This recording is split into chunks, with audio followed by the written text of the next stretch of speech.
It is just one of the biggest games we've ever done. So many planets, so many places to go, so many characters. So much to do, there's so many different ways to do it. It's so funny. It's not the Lego Star Wars you knew. We said, right, let's give the fans everything Star Wars, we're going to give them the galaxy. In LEGO Star Wars, The Skywalker Saga, we had an incredible opportunity to build planets. Planets that we'd been to in our imagination. Planets that we'd loved as fans of these stories across 9 movies. One of the big things we wanted to focus on when we started this game was freedom. We wanted to blur the lines between levels and open world exploration as much as possible in this game so that it felt like one big, cohesive galaxy. The game itself is obviously episodic. As players play through those, they will unlock these wonderful planets that they'll get to explore. You can go from Tatooine to Coruscant, you can go to Bespin, you can go to Agen Kloss, you can go to Acto.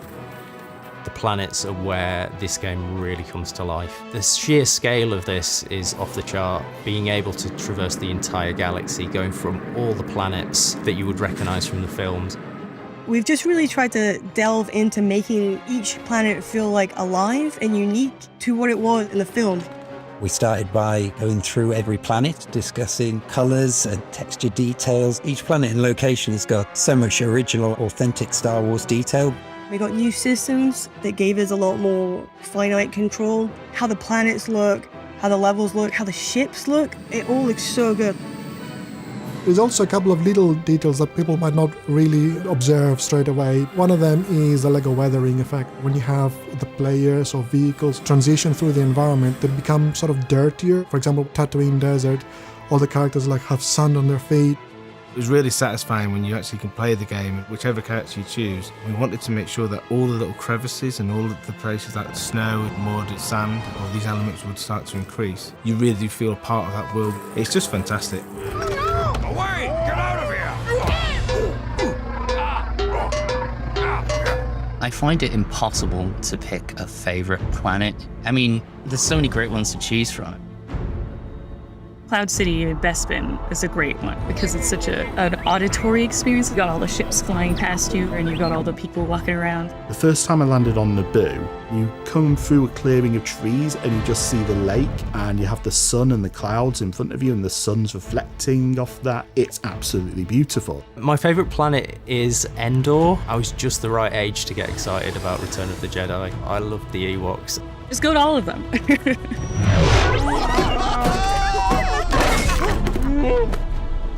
The world of LEGO Star Wars The Skywalker Saga needed to be alive. So we built a galaxy with space missions, with side quests, with all kinds of secret challenges wherever you go. My favourite mission is on Tatooine, and it's being able to feed the Sarlacc pit, going around and collecting things to feed, so it's just a joy. There's a mission in the game in Echo Base, and I just really love the Wampa in it. He's so nervous and he doesn't want to get like caught, and you're just trying to help him sneak out the base.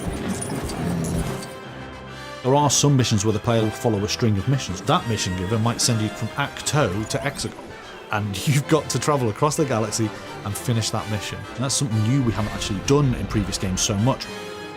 Within our game, there's a lot of collectibles, and the Kyber bricks are something the players are going to find throughout the planets. These are awarded in puzzles and sometimes can be awarded in missions. Along the way, you can get distracted by all sorts of like collectibles and missions to take on. And before you know, you realise, I haven't continued the story to about half an hour. I've been too busy collecting Kyber bricks. Completing missions and other events are how you unlock your favourite ships to fly around and your favourite characters. You'll see characters in this game that you have never seen in any of our Star Wars games. We created them just for this game. I really love that you can play as Mama the Hutt, which I think is just great because I want to be Jabba with lipstick on. Characters such as Yaddle. Babu Frick is hilarious because he's so tiny.